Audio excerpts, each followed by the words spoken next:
Dilihat dari outfit ketiga capres pada debat kemarin, beta melihat seperti punya filosofi tersendiri. Dan kalau disinkronkan dengan apa yang terjadi pada debat kemarin, maka filosofi itu semakin menguat. Ibaratnya seorang pejabat asing memerintahkan tentaranya untuk menginterogasi putra bangsa agar putra bangsa tersebut membongkar data rahasia milik negara Kesatuan Republik Indonesia. Tapi salutnya, putra bangsa itu sama sekali tidak gentar, tidak peduli dengan konsekuensi yang ada. Mau dianggap tidak mampu menjawab, dianggap tidak menguasai materi, bahkan ditinggal simpatisan pun, beliau tidak peduli dengan semua itu karena beliau lebih mementingkan keselamatan rakyat dan negara.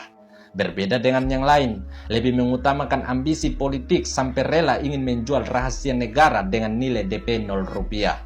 Jadi debat capres kemarin tanpa disadari dalam menjelaskan pada rakyat Indonesia bahwa sebenarnya ada capres yang tulus mencintai negara ini dan ada capres yang tulus mencintai ambisi politiknya. Atau coba kalian simak di sesi kedua tanya jawab. Di situ 02 bilang bahwa data pertahanan yang disampaikan oleh 01 dan 03 itu keliru.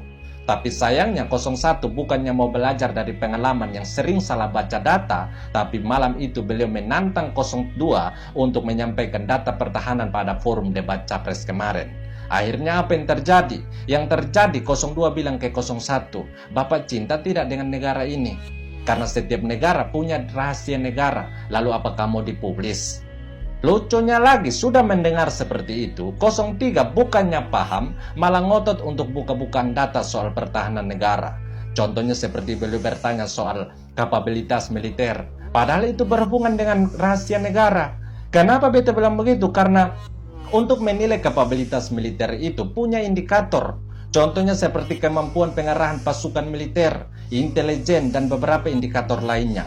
Lalu apakah intelijen itu tidak termasuk rahasia? Apakah kemampuan pengerahan pasukan militer itu tidak termasuk rahasia? Dalam Undang-Undang Nomor 14 Tahun 2008 tentang keterbukaan informasi menjelaskan bahwa data perkiraan kemampuan pasukan militer itu sangat rahasia. Intelijen juga rahasia, bahkan jumlah komposisi kekuatan militer dalam penyelenggaraan sistem pertahanan seperti alutsista dan sebagainya itu juga rahasia. Malah ngotot untuk buka-bukaan data rahasia demi menjawab pertanyaan yang sifatnya ambisi politik. Rapat antara Kemenhan dengan Komisi 1 terkait anggaran saja dilakukan secara tertutup.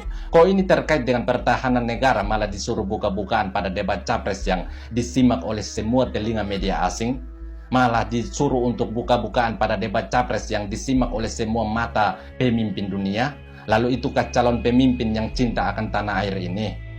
Jadi beta bisa bilang bahwa debat capres kemarin ibaratnya Tuhan sedang mempertontonkan pada rakyat Indonesia bahwa ini lihat jati diri dari masing-masing capres yang ada. Tinggal rakyat yang menilai atau tinggal rakyat yang memilih. Apakah mau memilih capres yang sungguh-sungguh mencintai negara ini atau capres yang pura-pura mencintai negara ini demi memenuhi hasrat ambisi politiknya.